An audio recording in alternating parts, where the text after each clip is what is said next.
Now we gotta find a way down.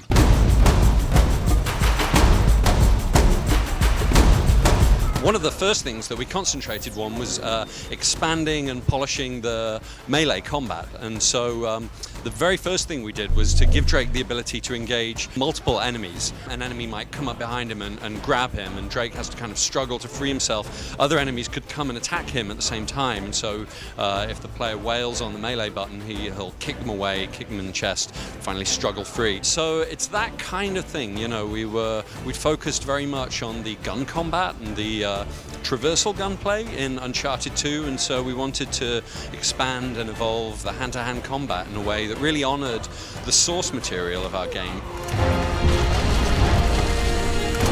So one of the other things that we've been focusing on is giving Drake a bunch of contextual melee moves. So if he's brawling close to a bar top, for instance, he might snatch up a bottle off the bar and crack the guy over the head with it. Along with all of the melee combat, we of course have been expanding Drake's stealth options, and one of the first things that we added was if Drake jumps down onto an enemy and if the player presses the melee button while Drake's still in the air, then he'll do this kind of dive down onto the enemy. We were careful to make it look kind of loose and sloppy, as is Drake's fighting style, but I think that that's going to come in really handy for those players who like to sneak around the environments and get the drop on unsuspecting opponents.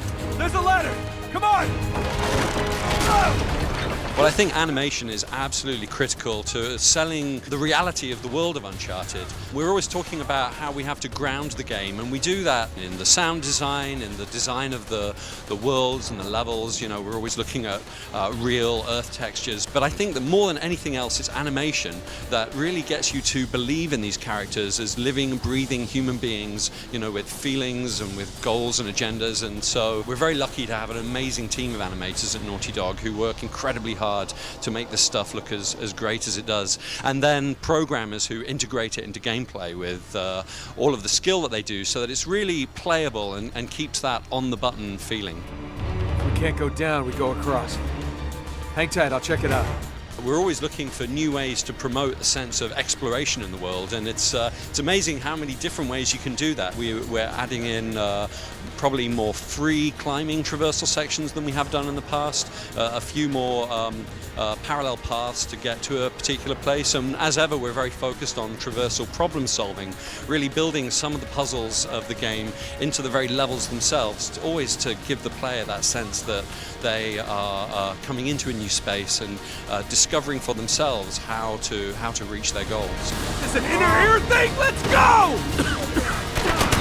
I've always been very interested in closing, the gap between playable gameplay and that cinematic Hollywood experience, and I think that we've done a better job than we've ever done before with this, with Uncharted 3.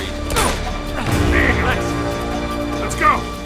We will be releasing Uncharted 3, Drake's Deception, on the 1st of November 2011. This way!